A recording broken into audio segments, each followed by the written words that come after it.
They're out. All of them. Two sick and one back. Not COVID sick, just sick. I certainly hope so. I have no idea. They'll figure it out.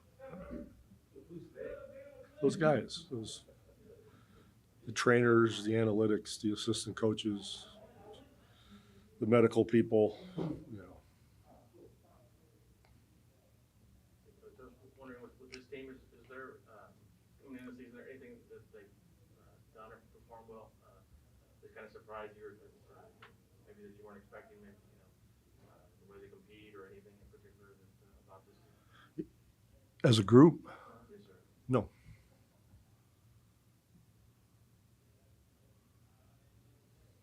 When you look at the growth that Dejounte has shown, offensively specifically, where do you think the biggest strides have been made?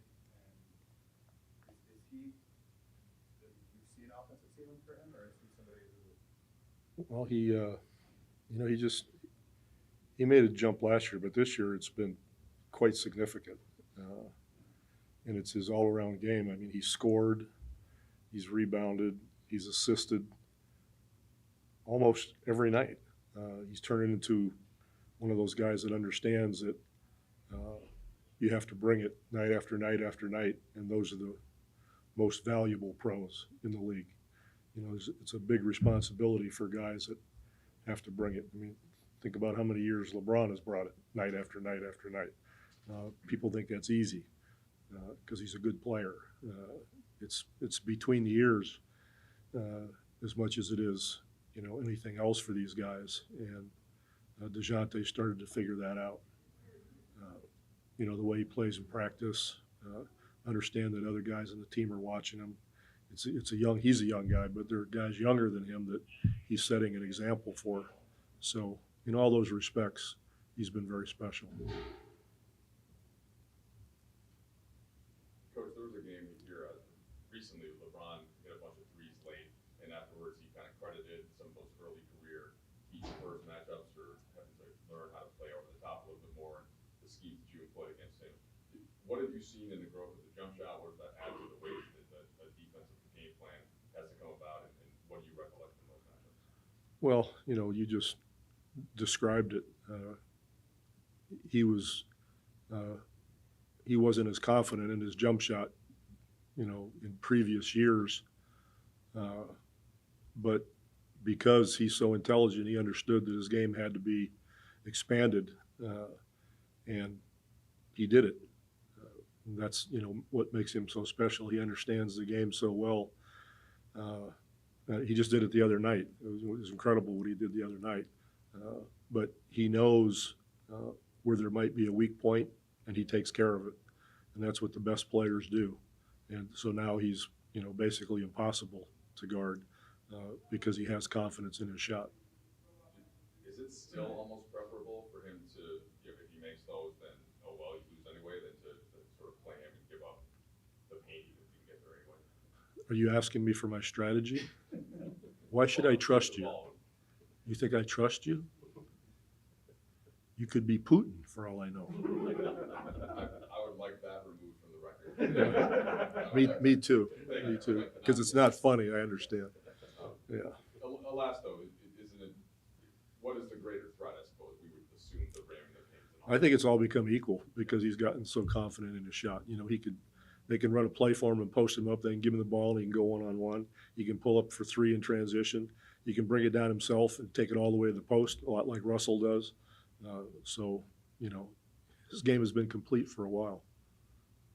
You kind of mentioned it when you talked about LeBron's longevity and his ability to kind of do it between the years for 18 seasons. Right. Right. You've seen a lot of players who've had great longevity in this league. Is that the thread that runs through all of them? I mean, physically they're all different, but the ability. Yeah, absolutely. It's the mental part of the game. It's a mental toughness is what it is.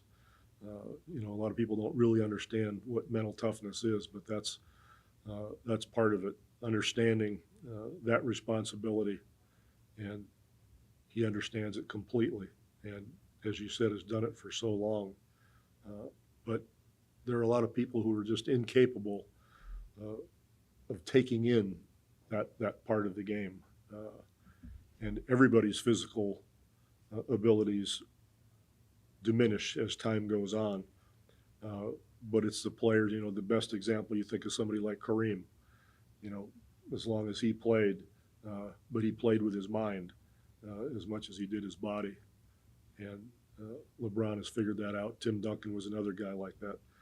His last years, he couldn't walk on his legs and bend them like a normal human bends their knees and plays. But he did it because he had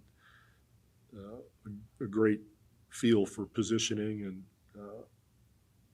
spatial arrangements on the court, and who's on the court and what's the situation and what's the time on the clock, and who am I playing against, and all that sort of thing. So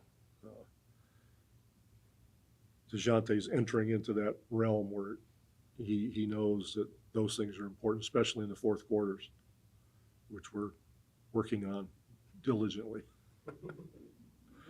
We get the sense that LeBron really relishes these matchups with you and with the Spurs, and talked warmly about the opportunity to play you guys every year.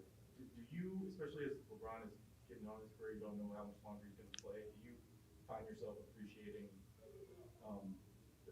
ability to play LeBron still?